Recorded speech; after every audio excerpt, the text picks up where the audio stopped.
অনেকে বলেন প্রফেসর ইউনূসের ক্ষমতার সময়ে মূলত দেশে ক্ষমতায় ছিল জামাত এবং এনসিপি। বিএনপির নেতারাও নানা সময়ে এ ধরনের অভিযোগ করেছেন, আমরা শুনেছি।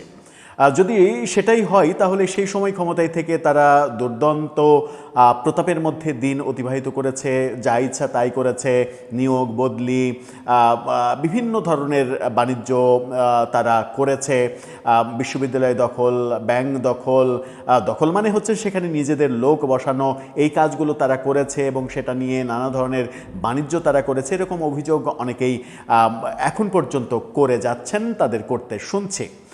কিন্তু এখন তো বিএনপি সরকার ক্ষমতায়, জামাত এনসিপি তো আর ক্ষমতায় নেই, তারা বিরোধী দল। আর বিরোধী দলে যারা থাকে তাদের বিন্দুমাত্র কোনো ক্ষমতা থাকে না বাংলাদেশে, সেটাই আমরা দেখেছি।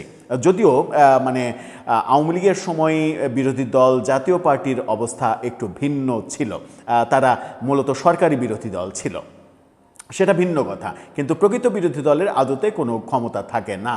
কিন্তু ভয়াবহ একটা তথ্য এসেছে নোয়াখালী থেকে।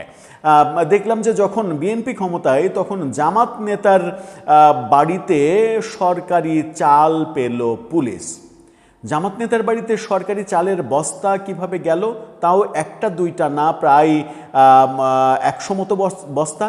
সেই চাল তার বাড়িতে কেন গেল, কি উদ্দেশ্য গেল, তিনি কিভাবে নিয়ে গেলেন, তিনি এতটা ক্ষমতাবান কিভাবে হলেন, একটা ওয়ার্ডের জামাতের আমির এতটা ক্ষমতাবান কিভাবে হন, নাকি এটার সঙ্গে বিএনপির স্থানীয় নেতাদের কোনো যোগসাজশ রয়েছে, কি বলছে গণমাধ্যমে এই ইন্টারেস্টিং ব্যাপারে, চলুন একটু জেনে দেখি এই ভিডিওতে। এই মেটিকুলাস ব্যাপারটা জানলে আমার মনে হয় যে আপনারও বেশ মজা লাগতে পারে। থাকবেন পলিটিক্স টিভির নিয়মিত আয়োজনে।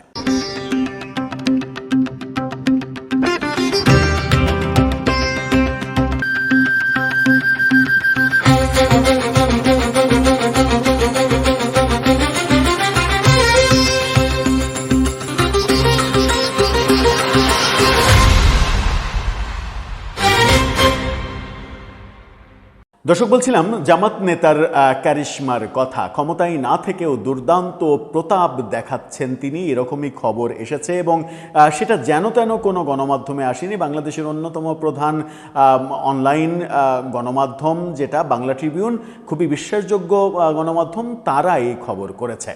কি বলছে তাদের শিরোনামটা দেখে নিন। তারা বলছে জামাত নেতার বাড়ি থেকে 96 বস্তা সরকারি চাল উদ্ধার এবং সরকারি চালের বস্তার ছবিও তারা দিয়ে দিয়েছে।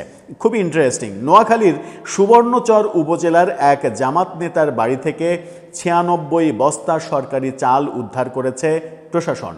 আজকে সকালে এটা উদ্ধার করা হয়েছে, সকালে না, বিকেলে, এই কিছুক্ষণ আগে। উপজেলার চর জব্বার ইউনিয়নের ইমান আলী বাজার এলাকার আব্দুস সামাদের বাড়ি থেকে চালগুলো উদ্ধার করা হয়েছে। অভিযুক্ত আব্দুস সামাদ চর জব্বার ইউনিয়নের 9 নম্বর ওয়ার্ড জামাতের আমির, ওয়ার্ডেরও আমির। সেই আমির এতটা ক্ষমতাবান যে এই কাজটা তিনি করেছেন। স্থানীয়দের অভিযোগ, দীর্ঘদিন ধরে তার বাড়িতে সরকারি চাল মজুত করা হচ্ছিল। কিভাবে, কোন ক্ষমতায়? এখন তো বিএনপি 3 মাস হলে ক্ষমতায়। প্রফেসর ইউনূসের আমলে সেটা করে গেলে সেটা আলাদা ব্যাপার, এখন তো করার কথা নয়। প্রফেসর ইউনূসের আমলেও তাহলে করেছেন স্থানীয়রা, যেহেতু বলছেন দীর্ঘদিন থেকে, তার মানে সরকার পরিবর্তনের পরেও তিনি তার লবিং লাইন সব ঠিক রেখেছেন। পরে এসব চাল বেশি দামে বিক্রি করা হতো। শনিবার সকালে এলাকাবাসী বিষয়টি জানতে পেরে সামাদের বাড়িতে যান। সেখানে একটি কক্ষে বিপুল পরিমাণ সরকারি চালের বস্তা দেখতে পান তারা। পরে বিষয়টি প্রশাসন ও পুলিশকে জানানো হয়। খবর পেয়ে প্রশাসনের লোকজন বিকেলে সেখানে গিয়ে 96 বস্তা চাল উদ্ধার করে ইউনিয়ন পরিষদে রাখেন।